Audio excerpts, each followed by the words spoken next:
धन्यवाद दादा. यानंतर सन्माननीय नामदार अजितदादा पवार जे आजच्या समारंभाचे अध्यक्ष आहेत. नमस्कार.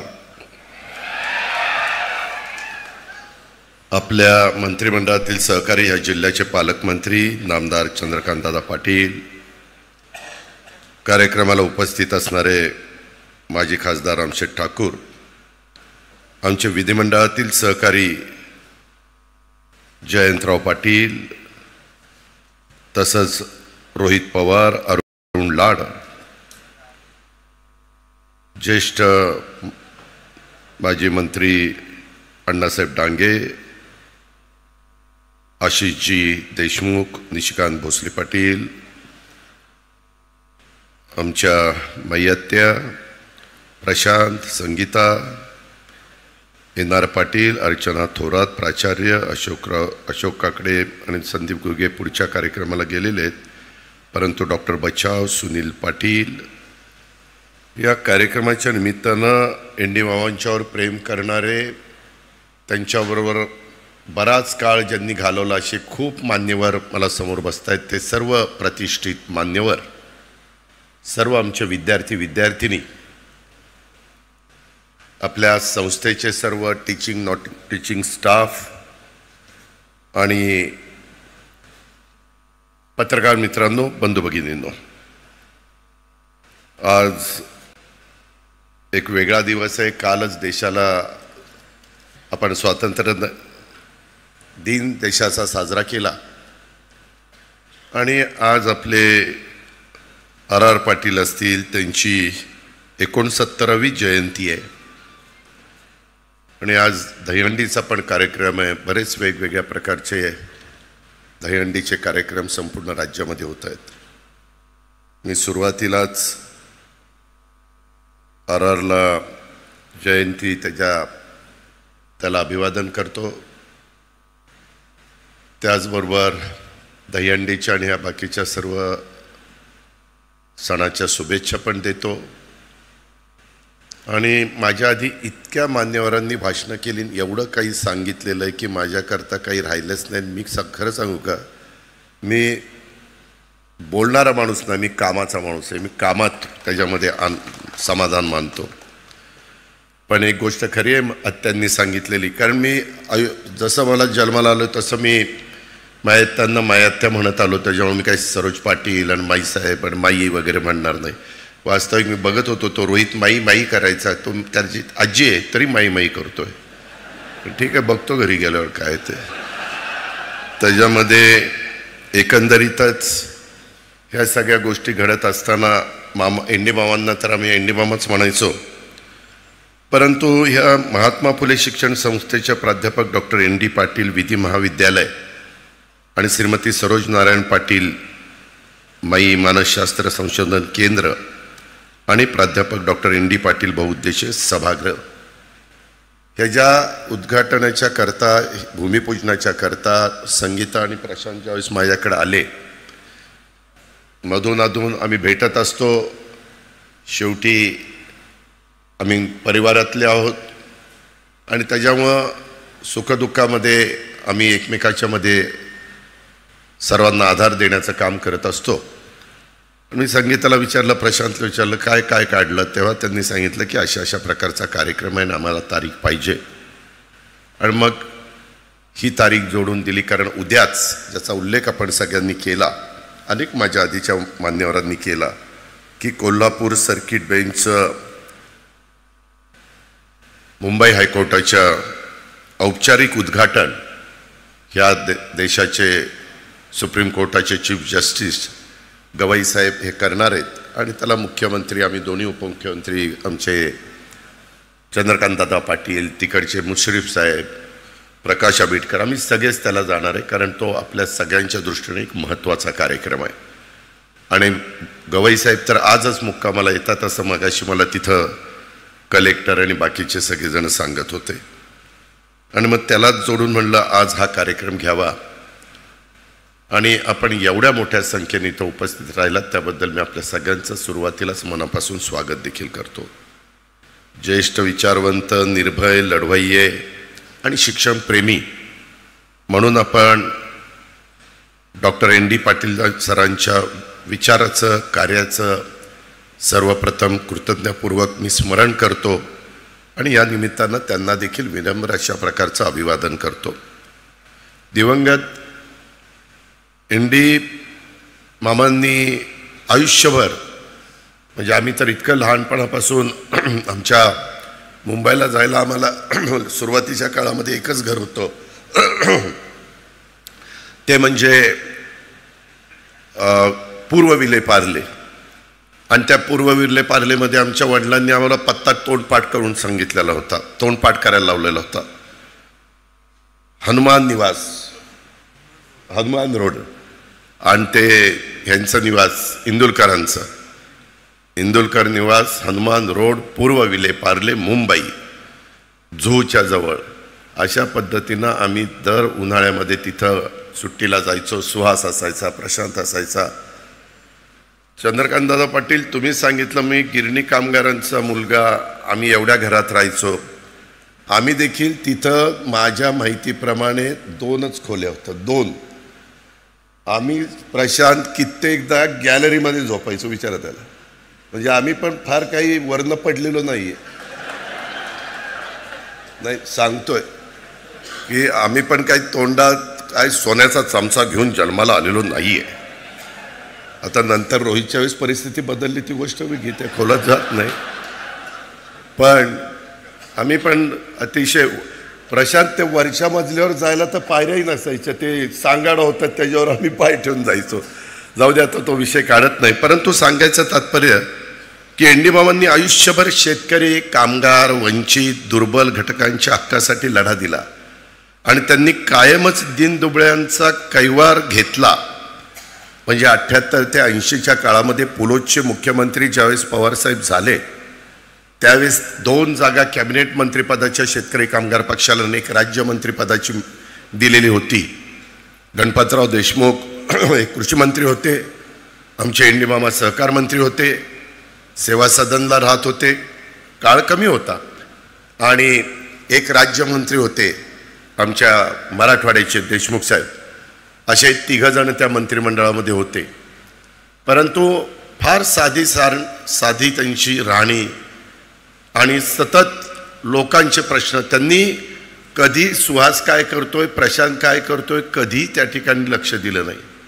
हे सगळं आमचं मायात त्यांनी बघितलं. मायात त्यांनी ते ज्या शाळेत होते त्या शाळेची पण जबाबदारी घेतलेली, मुलांची पण जबाबदारी घेतलेली. सगळं काही हा गाडा चालवण्याचं काम हे आमच्या आत्यांनी केलं आणि तो सगळा गेल्या अनेक वर्षाचा काळ ह्या सगळ्या मान्यवरांची भाषणं चालू असताना माझ्या डोळ्यासमोरनं येऊन गेला. मी बघितलंय समाजामध्ये 2 प्रकारची माणसं असतात. काही जणांच्याकडे सत्ता असते, मोठी पदं असतात आणि त्या भागाचं नेतृत्व ते करत असतात, त्यामुळं त्यांना समाजामध्ये मान असतो. ही गोष्ट नाकारू शकत नाही. का मान असतो? तर त्यांच्याकडे सत्ता असते, सत्तेतनं आपल्याला काहीतरी काम मिळेल, आपली कामं होतील, हा एक स्वार्थ देखील असतो लोकांचा आणि त्याच्यामुळं त्यांना मान मिळत असतो. पण दुसऱ्या प्रकारचं व्यक्तिमत्व असं असतं आणि जे ND मामांचं आम्ही बघितलंय ते पद किंवा सत्तेच्या आधारावर नाही आहे, तर स्वतःचं कर्तृत्व, गुण, त्याग आणि नैतिकतेच्या जोरावर लोकांच्या मनावर अधिराज्य ते गाजवतात. कारण अशा व्यक्तींचा समाजातला एक वेगळाच दरारा असतो आणि त्यांच्याविषयी एक आदरयुक्त भीती देखील असते. कारण त्यांचा शब्द हा आणि कृती दोन्ही जनतेच्या करता असतात आणि तेच फार जवळनं लहानपणापासून शेवटपर्यंत, जोपर्यंत मामा आपल्यात हयात होते तोपर्यंत आम्ही ND मामांच्याकडं पाहायचो. ND मामा दुसऱ्या प्रकरणामध्ये मोडतात आणि त्यांचं ते व्यक्तिमत्व तसं होतं. त्यांनी रस्त्यावरची खूप जनआंदोलनं केली आणि जितकं प्रभावी नेतृत्व दिलं तितकंच सभागृहामध्ये देखील त्यांची भाषणं अतिशय मुद्देसूद, अभ्यासपूर्ण आणि प्रभावी मांडणी आणि लोकांचे प्रश्न तडीच न्यायचे. म्हणजे मामा जर बोलायला लागले तर समोर सगळा पिन ड्रॉप सायलेन्स असायचा. सभागृह सगळं अतिशय शांततेने ते सगळे विचार ऐकायचे. त्यावेळेस काही असे मोबाईल, व्हिडिओ किंवा वेगवेगळ्या प्रकारच्या गोष्टी त्या बाबतीमध्ये नसायच्या. सोशल मीडिया वगैरे काहीच तसले प्रकार नव्हते आणि त्याच्यामुळं ह्या सगळ्या गोष्टी त्यावेळेस चालायच्या. केशवराव धोंडगे, एन.डी. पाटील साहेब, दत्ता पाटील साहेब असे कितीतरी मान्यवरांची नावं तिथं घेता येतील आणि त्यामुळं एन.डी. मामांच्याबद्दल त्यांच्याविषयी आपल्या मनामध्ये कायम एक आदरयुक्त दरारा राहिलेला आपण बघितला. आदरणीय पवारसाहेब हे चेअरमन आपले अध्यक्ष होते रयत शिक्षण संस्थे, आजही आहेत आणि ते त्यावेळेस चेअरमन असायचे. त्यावेळेस पतंगराव कदम ते मिटिंगला असायचे, आम्ही सगळे मिटिंगला असायचो आणि त्यावेळेस जे काही चालायचं नेहमी रयत शिक्षण संस्थेचं हित कशात आहे, आपल्या मुलांचं मुलींचं सर्वसामान्य जनतेच्या मुलांचं हित कशात आहे हे ते त्या ठिकाणी बघायचे. माझ्या आयुष्यामध्ये देखील एन.डी. मामांचं एक वेगळं स्थान आहे. राजकारण करत असताना सामाजिक भान कधी विसरायचं नसतं याची शिकवण एन.डी. मामांच्याकडनं आम्हाला मिळालेली आहे. त्यामुळे प्रत्येक गोष्टीत सामाजिक भान जपण्याचा प्रामाणिकपणे प्रयत्न आम्ही लोक करत असतो. आत्ता पण बोलत असताना आत्यांनी इतकं माझ्याबद्दल सांगितलं, अजितकर कोण जाणार, कोण सांगणार आणि मग कोण जायला तयार नाही. त्या सगळ्या विद्यार्थ्यांना वाटेल यायला ही कसला माणूस आहे, ह्याला कोणी जायलाही घाबरत आहे. अरे शाण्यांनो, मला जर घाबरत असते तर 8 वेळेला बारामतीतनं लाखाच्या मताने निवडून नसतो आलो. ज्या अर्थी 8 वेळेला लोक मला निवडून देतात आणि त्यावेळेस तर 91ला देशात पहिल्या क्रमांकाच्या मताने काँग्रेस पक्षामध्ये मी खासदारकीला निवडून आलो होतो. मी सुरुवातीला सांगितलं मी कामाचा माणूस आहे, मी फटकळ आहे. कुठली गोष्ट मला नाही आवडली तर मी तिथल्या तिथं त्या गोष्टी बोलून दाखवतो, परंतु तो त्यात माझा स्वार्थ नसतो. त्याच्यामध्ये जनतेनी म्हणजे माझं स्वतःचं सांगणं इथं आता आमचे हायर अँड टेक्निकल एज्युकेशनचे मिनिस्टर पण आहेत. दादा, आपल्याला कुठल्याही परिस्थितीत सिव्हिक सेन्स हा एक विषयच ठेवला पाहिजे. आज काही तुम्ही बघा, नागरिक भान, नागरिकांचं जबाबदारीची जाणीव हे बऱ्याचदा नसते आणि मग त्याच्यामुळं इतका वेगवेगळ्या प्रकारच्या गोष्टी आपल्याला सगळ्यांना पाहायला मिळतात आणि ते आज काळाची गरज आहे असं माझं स्पष्ट मत आहे. मी दादाजी भुसेंशी पण ह्या विषयावर बोलणार आहे, ते त्या शालेय शिक्षण खात्याचे मंत्री आहेत म्हणून. आणि त्याच्यामुळं ह्या काही गोष्टी आपल्याला जसं समाजामध्ये वावरत असताना जाणवतात तशा प्रकारचे काही निर्णय राज्यकर्ते म्हणून आपण सगळ्यांनी घ्यायचे असतात. एन.डी. मामांनी त्यांनी 72च्या दुष्काळाचा इथं उल्लेख झाला, रायगडचं सेज आंदोलनाचा उल्लेख झाला किंवा कोल्हापूर टोलचं आंदोलन. मी त्यावेळेस म्हणत होतो की बाबा असं जर टोलचं आंदोलन करायला लागले तर सगळेच आपल्या भागामध्ये रिंग रोड करून घेतील, सगळं होय होय करतील आणि रिंग रोड तयार झाला की म्हणतील आता आम्ही टोल देणार नाही, एक नवी पद्धत पडेल. परंतु शेवटी एन.डी. मामांनी आणि कोल्हापूरकरांनी सगळ्यांना वाकायला लावलं आणि त्या पद्धतीनं तो निर्णय पण त्यांनी करून घेतला. आज कोल्हापूर उच्च न्यायालय खंडपीठाची चळवळ ही त्यांनी इतकी आग्रहपूर्वक मांडलेली होती. खरोखरीच म्हणतात की गेलेली व्यक्ती वरनं पाहत असते आणि त्याच्यामुळे ज्यांनी आंदोलन केली त्याच्यामध्ये विशेषतः एन.डी. मामा, उद्याचा तो कार्यक्रम बघून त्यांना वर का होईना समाधान वाटेल, परंतु त्यांनी कधी त्याच्यामध्ये नारळ फोडला पाहिजे, हळद कुंकू वाहिली पाहिजे वगैरे असला कधी त्यांचा अंधश्रद्धेवर तर अजिबात विश्वास नव्हता. आत्ता पण आम्ही डायरेक्ट टिकाव टाकला, नारळ नाही, तांदूळ नाही, हळद नाही, कुंकू नाही, काही नाही. बाकीची तर मात्र एवढी ते काय बांधतात. मी बांधल्यात ते आता मला राख्या बांधतात माझ्या लाडक्या बहिणींनी. मी काय ते सलग गंडा कंडा बिंडा काही कुणाला घालत पण नाही, मी स्वतः पण घालत नाही. पण कुणाला कुठं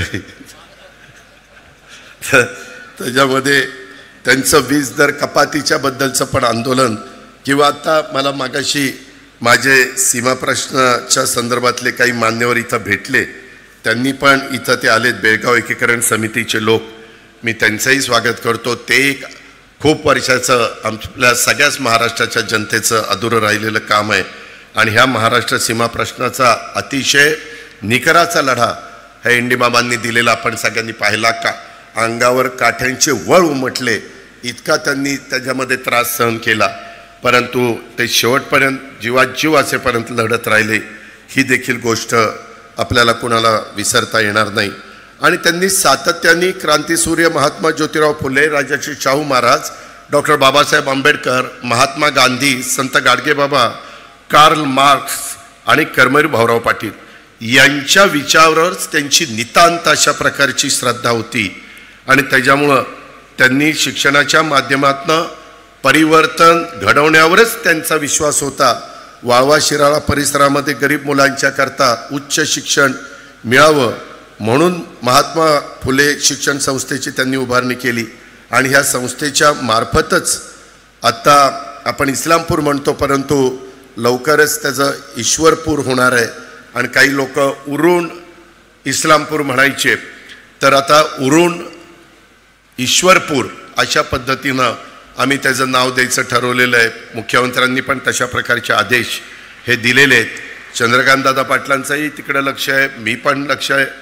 सोमवारीच आम्ही त्याच्या संदर्भातली बाकीची फाईल ही तयार करतोय आणि तशा पद्धतीनं हे इथं ह्या महाविद्यालयाची स्थापना झालेली आहे. आज महात्मा फुले शिक्षण संस्था प्राध्यापक डॉक्टर ND पाटील सरांच्या स्मृतीला अभिवादन म्हणून 3 महत्त्वपूर्ण उपक्रमाचं लोकार्पण करतायत, ज्याचा उल्लेख आपलं विधी महाविद्यालय, आमच्या मायत्र्यांच्या नावाने मानसशास्त्र संशोधन केंद्र आणि बहुउद्देशीय सभागृह. आणि या तिन्ही उपक्रमाचा तुम्ही बारकाईने विचार केला तर शिक्षण, सामाजिक जागृती, न्यायव्यवस्था, कला संस्कृती आणि मानसिक आरोग्य या सर्व क्षेत्रामध्ये सांगली जिल्ह्याला आणि आजूबाजूच्या माझ्या परिसराला ह्याचा अतिशय चांगल्या प्रकारचा लाभ होणार आहे. आणि माझ्या ह्या विधी महाविद्यालयाच्या माध्यमातून तर ग्रामीण विद्यार्थ्यांना न्यायव्यवस्थेत करिअर घडवण्याची संधी मिळणार आहे. मगाशी जयंतरावांचंही भाषण मी बारकाईने ऐकत होतो, त्यांनी सांगितलेली वस्तुस्थिती खरी आहे. आपलं कोल्हापूर, सातारा, सांगली, सोलापूर, रत्नागिरी आणि सिंधुदुर्ग ह्या सगळ्याचा आता केसेस ह्या बेंचच्या पुढं म्हणजे कोल्हापूर बेंचच्या पुढं चालणार आहे. मुंबई हायकोर्ट परंतु कोल्हापूर बेंच, जसं आपलं औरंगाबाद बेंच आहे तिकडं नागपूर बेंच आहे, अशा पद्धतीनं होणार आहे. त्याच्यामुळं इथल्या मुलांना आता अतिशय चांगली सुवर्ण संधी आलेली आहे. उलट मी आणि चंद्रकांत दादा मगाशी आतमध्ये पाहत असताना म्हणालो की संगीता प्रशांत, तुम्ही 3 वर्षाचा कोर्स केलाय ग्रॅज्युएट झाल्यानंतर. अलीकडच्या नवीन पिढीचा कल हा 12वी झाल्यानंतर 5 वर्षाचा जो कोर्स आहे, तुम्ही जर ह्याच्या संदर्भात आमचे बार काउन्सिलचे आशिष देशमुखांना विचारलं तर ते पण सांगतील. आणि त्याच्यामुळं एकदा हा 60ची बॅच तुमची सुरू झाल्यानंतर तुम्ही त्याही बाबतीतला विचार हा जरूर प्रशांत, संगीता आणि बाकीचे सगळे म्हणजे संस्थेचे अध्यक्ष आहेत NR पाटील साहेब आणि त्यांनी सगळ्यांनी करावा, अशा प्रकारची आग्रहाची विनंती मी करेन. त्याचबरोबर मानसशास्त्राच्या बद्दल तर आमचे चंद्रकांत दादा पाटलांनी फार बारकाईने सांगितलेली ही वस्तुस्थिती खरी आहे. आणि मी मायत्यांचं एक बघितलं, मायत्यांनी आयुष्यभर ND मामांची सावली बनून त्यांच्यासारख्याच त्या निर्भय आणि लढवय्या योद्ध्याला त्यांनी अतिशय चांगल्या प्रकारची साथ दिलेली हे शेवटपर्यंत आम्ही पाहत आलेलो आहे. त्यांच्या सामाजिक कामात सोबत तर त्यांनी केलीच, परंतु ND मामांच्या सामाजिक शैक्षणिक कामाला न्याय मिळाला अशी माझी प्रामाणिक भावना ह्या कार्यक्रमाच्या निमित्तानं मी इथं व्यक्त करतोय. कारण मानसशास्त्र संशोधन केंद्राच्या माध्यमातून मानसिक आरोग्य, ताणतणाव निवारण, व्यसनमुक्ती आणि मुलामुलींच्या वर्तणूक समस्यांचं निराकरण अशा अनेक उपक्रमांचे मानसिक सक्षमीकरण साधेल ह्याबद्दल माझ्या मनात शंका नाही आणि ती आज काळाची गरज आहे. त्याचा उल्लेख माझ्या आधीच्या अनेक लोकांनी केला, त्याच्यामुळे ते रिपीट होईल म्हणून मी त्याचा उल्लेख करत नाही. आणि इथं उभारण्यात येणारं बहुउद्देशीय सभागृह, मी संगीताला सांगत होतो की कोल्हापूरच्या परिसरामध्ये जे काही आपण सभागृह करतोय साधारण ते आणि हे मला एकसारखं वाटतं. कदाचित आर्किटेक्ट एक असेल पण बऱ्याच साम्य वाटतं, पण हरकत नाही. तुम्ही मनावर घेतलंय ते चांगलंच, तुम्ही त्या सगळ्या गोष्टीचा विचार केला असेल. आणि मगाशी आता बरंच काही रोहितने सांगितलं, मी 40 लाख देतोय. दादांनी, चंद्रकांत दादांनी 1 पूज्य वाढवावं आणि मी अजून 1 पूज्य वाढवावं. बरं सांगितलं नाही की दादा 1 पूज्य वाढवतील, आमचे जयंत पाटील अजून 1 पूज्य वाढवतील आणि अजितदादा अजून एक पूज्य वाढवतील तेवढंच बाकी राहिलं होतं. फार चुरू चुरू चुरू चुरू बोलत होता. म्हणलं गाडी फार फास्ट चाललेली आहे. आज RRची जयंती आहे.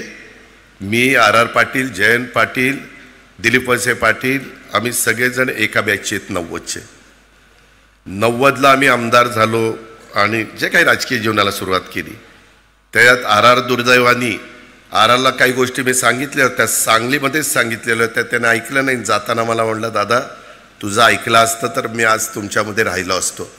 मी सांगल्याकरता सांगत असतो. निर्व्यसनी राहायचं त्याच्याच करता मी सांगत होतो. लोकांना बरं नाही वाटत. बघा अरे जाहीर सभेत RRची काढली. अरे मी काय काढली? मी चांगलं सांगायला गेलो, वाईट काय सांगितलं? त्याच्यामुळं आम्ही सगळेजण 90ला आलो. 90ला पण आम्ही ज्युनियर होतो. 95 आलं आम्ही ज्युनियरच. 99 आलं आम्ही ज्युनियरच. 99ला तर विलासराव देशमुख, जयंतरावांना आठवत असेल, मुख्यमंत्री आघाडी करता कसं करायचं काय करायचं त्यावेळेस पवारसाहेब, प्रफुल्ल पटेल, त्याच्यामध्ये पद्मसिंह पाटील, विजयसिंह मोहिते पाटील, त्याच्यामध्ये मधुकर पिचड आणि छगन भुजबळ हे सगळे राष्ट्रवादीचे नेते होते. मी RR, जयंतराव आणि आमचे दिलीप वळसे पाटील खूप दिवस असेच वाया चालले होते. शेवटी काय करायचं तर चौघं गेलो मेट्रो सिनेमात कुठला तरी चित्रपट आपण बघत बसलो. म्हणले आता काय करायचं, हे सांगतील तसं आपण ऐकायचं. म्हणजे कुठली 90, 95, 99 आणि 3 टर्म झालेल्या होत्या. आणि 2004ला आम्हाला थोडंसं विचारपूस करायला लागले. परंतु काही काही जण पहिल्या टर्मलाच त्यांना वाटतं की मी मोठा झालो पाहिजे, मी भाषण केलं पाहिजे. त्याच्यात आता मी आता माझ्या पक्षाचं काम करतोय, जयंतराव त्यांच्या पक्षाचं काम करतोय, पण माझ्या पक्षात कुणी काय करावं हे दुसरेच सल्ले द्यायला लागले. मला तर काही कळतच नाही काहींचं. अरे तुमचं तुम्ही बघा ना, आमचं आम्ही बघू ना, काय करायचं आणि काय नाही करायचं. मगाशी बोलत असताना काहींनी सांगितलं की बाबा दादा गावकीकडे लक्ष आहे, भावकीकडे पण लक्ष द्या. भावकीकडे लक्ष दिलं म्हणूनच तू आमदार झालास. जरा जयंतराव त्याला विचारा किती मतं पडली, पोस्टल बॅलेटमध्ये आलाय आपण. त्याच्यामुळं माझ्या कुणीच मादी लागू नका. तुम्ही तुमचं काम करा. मी तुम्हाला एक अक्षर बोलणार नाही. मी जयंतराव ज्यावेळेसपासून मी आमच्या महायुतीमध्ये आहे, मी कधी तुमच्या कुणावर टीका टिप्पणी केली? काय कारण आहे? तुम्ही तुमच्या विचाराने चाललं, मी माझ्या विचाराने चाललो. आणि शेवटी आपल्याला साध्य काय करायचं आहे? महाराष्ट्राचा सर्वांगीण विकास, शिवशाहू फुले आंबेडकरांची विचारधारा, ह्याच्यामध्ये आम्ही कुठं कॉम्प्रोमाइज करतच नाही. आणि त्यामुळं मला तर मगाशी ह्यांची सगळ्यांची भाषणं झाली तसं तसं माझं संकट चाललेलं होतं. आणि जयंतराव गेले. मला वाटलं की मला एकाने सांगितलं, रोहितनं सांगितलं, जयंत पाटलांचं 12 वाजता काय हेलिकॉप्टर आहे आणि मला त्या हेलिकॉप्टरमधनं जायचं. अरे म्हणलं माझं भाषण ऐकायला नेमकी ही दोघं नाही आहेत. आणि मी तर हे सगळं ठरवलेलं होतं. ही बोलून मात्र गेली. त्याच्यामुळं पण ते आली. शेवटी माझं नशीब फार चांगलं आहे. कसं का होईना ते पुन्हा जुळूनच येत आहे.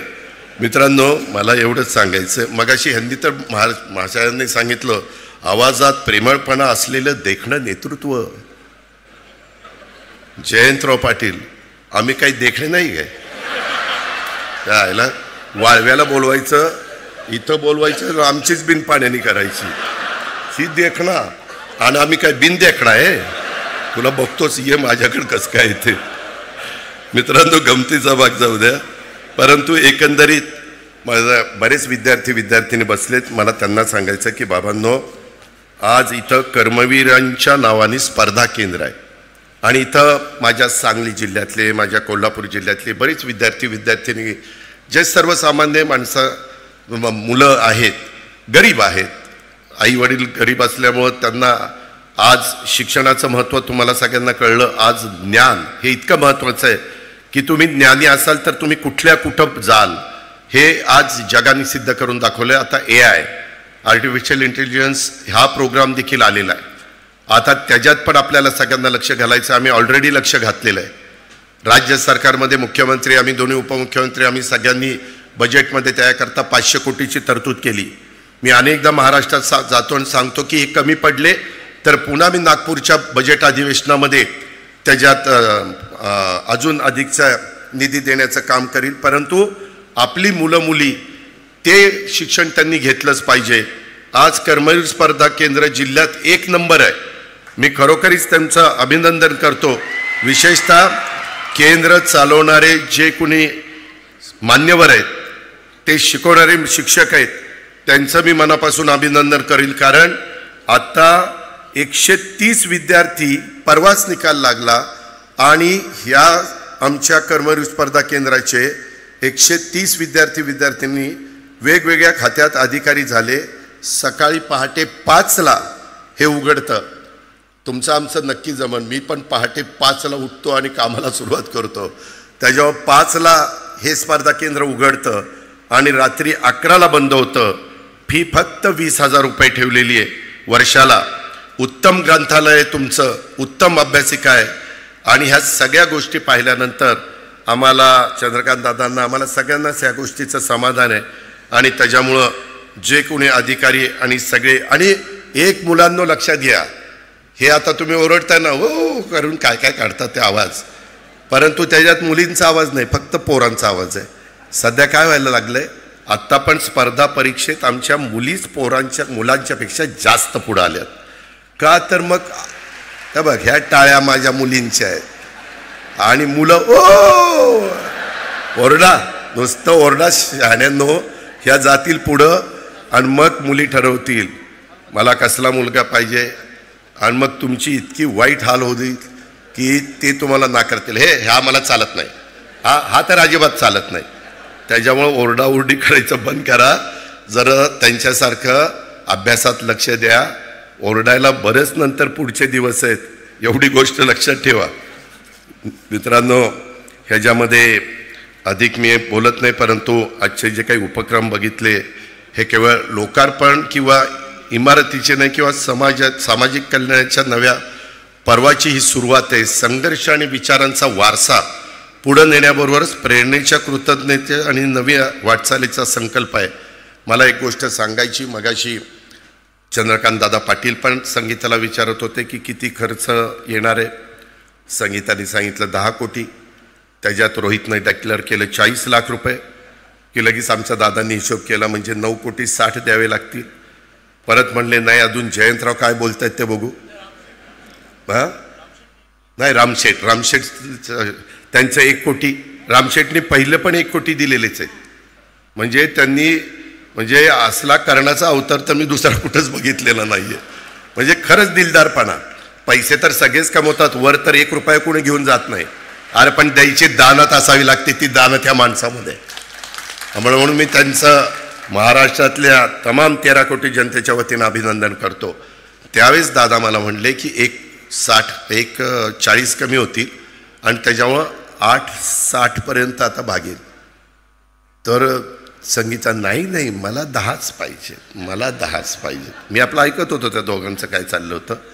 आता असं ठरलंय माझं आणि दादांचं, दादा 31 मार्चपर्यंत तुम्हाला जो DPCचा निधी आला आहे त्याच्यातनं 5 कोटी रुपये द्या. त्याच्यामध्ये तुम्हाला ती विशेष बाब करावी लागेल. ती कोणतरी विशेष बाब करण्याचा अधिकार हा नियोजन खात्याला आहे. नियोजन खात्याचा मंत्री कोणतरी अजित पवार आहे वाटतं. तर त्याच्याकडे पाठवून द्या. त्याला मी सांगतो विशेष बाब म्हणून सही कर, आणि मग तो माझा ऐकेल, तो सही करेल. आणि मग ते 5 कोटी संगीता आणि प्रशांत 31 मार्चपर्यंत खर्च करा. काम दोरी ओळंब्यात करा. काम दर्जेदार झालं पाहिजे. उद्घाटनाला आम्हीच येणार आहे. त्याच्यामुळं त्या ठिकाणी तुम्ही बोलवा किंवा न बोलवा, मीच फित कापायला येणार आहे. त्याच्यामुळं त्यावेळेस मी बारकाईनं बघीन. आणि 1 एप्रिलला नवीन ज्यावेळेस वर्ष सुरू होतं त्यावेळेस दादा आम्ही पूर्ण राज्यातल्या 36 जिल्ह्यांना जो काही निधी देतो DPCचा, तो तुमचा अधिकार असतो. त्याच्यामध्ये आत्ता तुम्ही 5 सांगितलं म्हणून मी बोललो, पण तो निधी देताना जो काही मी निधी, आपण त्या मिटिंगला जयंतरावांना माहिती, जयंतरावांनी पण 9 वेळेला अर्थसंकल्प सादर केला. तो निधी देत असताना जी रक्कम येईल त्याच्यात अधिक 5 कोटी मी वेगळे ह्या कामाला देईन. त्याच्यामुळं यांच्या 2 वर्षात व्यवस्थित संगीता प्रशांत तुम्ही काम करून टाका आणि ते 140 जे आहेत त्याच्यात अजून ते बाकीचं काही तुम्हाला त्याच्यामध्ये करायचं असेल त्या पद्धतीनं करा किंवा संस्थेला पैसे निधी लागतोच. त्याच्यामुळं ही जबाबदारी नाहीतर मग जयंतरावांनी सांगितलेलंच आहे पुढं कसं करायचं. मग त्यांचा सल्ला घ्या की 1,60,00,000 काय करायचं. त्यांना म्हणजे बारकाईनं ते त्याचा सल्ला देतील. अशा पद्धतीनं ते काम आपण करूया अशा प्रकारची माझी विनंती आहे. माझं दुसरं एक तुम्हाला सगळ्यांना सांगायचं होतं. काय झालं मधल्या काळामध्ये आपल्या इथं पत्री सरकारांचा उल्लेख झाला क्रांतिसिंह नाना पाटलांचं. त्यांचं मौजे बहे तालुका वाळव्याला नियोजित स्मारक आम्ही डिक्लेअर केलं. परंतु मी कलेक्टरला सांगतोय, प्रांताला सांगतोय, मामलेदारला सांगतोय आत्ता जी जागा आहे तिथं पाणी येतंय, महापूर आल्यानंतर तिथं पाणी असतंय. आणि सरकारने मागच्या काळामध्ये एक निर्णय असा घेतलाय की एखाद्या मोठ्या व्यक्तीची 2 स्मारकं त्या ठिकाणी करायची. आणि सांगली जिल्ह्यात महाराष्ट्र शासनाच्या वतीनं क्रांतिसिंह नाना पाटील यांचं मूळ गाव येडेमचिंद्र ह्याच्यामध्ये जयंतरावांना आठवत असेल किंवा त्यांनीच त्यावेळेस केलं असेल 2008ला 75 गुंठ्यामध्ये तिथं वाळव्याला हे स्मारक झालंय. आणि नंतर कुंडल तालुका पलूसला मला वाटतं पतंगराव त्या जयंतरावांनीच ते दुसरं एक स्मारक केलं. तर आता मौजे बहे ते येडेमचिंद्र 9.5 किलोमीटर आहे, बहे ते कुंडल 19 किलोमीटर आहे. आणि राज्य सरकारचा तर तसा आदेश आहे, त्याचा मला हे पण GR पण मिळालेला आहे. माझी अशी विनंती होती, मी डिक्लेअर केलं त्याच्यापासून बाजूला जाणार नाही. आम्ही महायुती सरकारमध्ये जे काही सांगतो ते करण्याकरता कसोशीनं सगळे प्रयत्न करत असतो. पण त्या संदर्भात आता आपल्या इथं वाघवाडी फाटा तालुका वाळवा जिल्हा सांगली इथं महाराष्ट्र शासनाच्याच वतीनं त्यावेळेस सदाशिवराव खोत मला वाटतं कृषी राज्यमंत्री होते, त्यांनी Krantisinh Nana Patil food technology college पेठ येथे होणार आहे. त्या ठिकाणी देखील आपण क्रांतिसिंह नाना पाटलांचं स्मारक त्या बाबतीमध्ये करू शकतो. आता इथं क्रांतिसिंह नाना पाटील जन्मभूमी स्मारक समितीचे बहेचे काही मान्यवर विनायकराव किंवा इतर मान्यवर सगळे आलेले आहेत. त्यांनी त्याच्याबद्दलचा नीटपणे विचार करावा, कारण तिथं जागा मिळत नाही आहे. आणि जी जागा तुम्ही घ्या म्हणताय तिथं ऑलरेडी काहींनी अतिक्रमण केलेलं आहे, त्यांना काढायचं, पुन्हा नाराजी घ्यायची. ह्याबद्दल का मी आत्ता एक सुचवलेलं आहे की वाघवाडी फाटा इथं आपण त्या बाबतीमध्ये करू. आमची दोन्ही पण तयारी आहे. ही गोष्ट मी ह्या कार्यक्रमाच्या निमित्तानं तमाम माझ्या सांगलीकरांना, वाळवाकरांना आणि इथल्या सर्व सहकारी मित्रांना सांगू इच्छितो. अधिक मी बोलून आपला सगळ्यांचा जास्त वेळ घेत नाही, परंतु एकंदरीत एक चांगल्या कार्यक्रमाच्या निमित्तानं संगीता प्रशांत आणि त्या सगळ्या मान्यवरांनी इथं आम्हाला बोलवलं. आणि जे काही त्यांच्या पण मनामध्ये होतं हे लवकर पूर्णत्वाला जावं त्याच्याकरता आमचे पालकमंत्री चंद्रकांत दादा पाटलांनी पण मनाचा मोठेपणा दाखवला. बाकीच्या सगळ्या गोष्टी आमच्याकडनं बोलल्याप्रमाणे होतील त्याबद्दल तिळमात्र शंका कुणी मनामध्ये बाळगू नका, अशा प्रकारची तुम्हाला सगळ्यांना मी आग्रहाची, नम्रतेची, कळकळीची विनंती करतो. आणि एकंदरीतच कोणत्याही संस्था किंवा त्यांच्या इमारती किंवा त्यांच्या माध्यमातून राबवण्यात येणारे उपक्रम या भौतिक बाबी असतात. मात्र ही जी काही संस्था मला वाटतं 7 एकरामध्ये आहे ना, किती एकर आहे? 7 एकर. ही सर्व संस्था मात्र चालवण्यामागं असणारी जी प्रेरणा असते, विचार असतो आणि तत्वेच खऱ्या अर्थाने जी तत्व असतात तीच खऱ्या अर्थानं अमर राहतात. डॉक्टर ND पाटील साहेब म्हणजेच ND मामा यांच्या कार्यातून आपण सगळेजण मिळून तीच प्रेरणा घेऊया आणि त्यांच्या समाजसेवेचा, शिक्षण सेवेचा जो काही वसा होता, जो काही वारसा होता तो पुढं नेऊया. त्याकरता प्रशांत, संगीता, त्याचबरोबर आमचे NR पाटील साहेब, आपल्या त्यांचे तर मार्गदर्शन, आशीर्वाद मिळतच राहतील आपल्याला, परंतु हा वारसा पुढं आपण घेऊन जाऊया. अशा प्रकारचं आव्हान ह्या कार्यक्रमाच्या निमित्तानं मी आपल्या सर्वांना करतो आणि तुमच्या सर्वांच्या साक्षीनं महात्मा फुले शिक्षण संस्थेच्या प्राध्यापक डॉक्टर ND पाटील विधी महाविद्यालय, श्रीमती सरोज नारायण पाटील उर्फ माई मानसशास्त्र संशोधन केंद्र आणि ह्याचे उद्घाटन झालं असं जाहीर करतो आणि डॉक्टर ND पाटील बहुउद्देशीय सभागृहाचं भूमिपूजन झालं असं ह्या निमित्तानं जाहीर करतो आणि आपल्या सगळ्यांची रजा घेतो. जय हिंद, जय महाराष्ट्र. धन्यवाद दादा. यानंतर मी विनंती करतोय मान्यवरांना आपण प्रतिकृतीचं अनावरण करावं. प्राध्यापक डॉक्टर ND पाटील बहुउद्देशीय सभागृहाच्या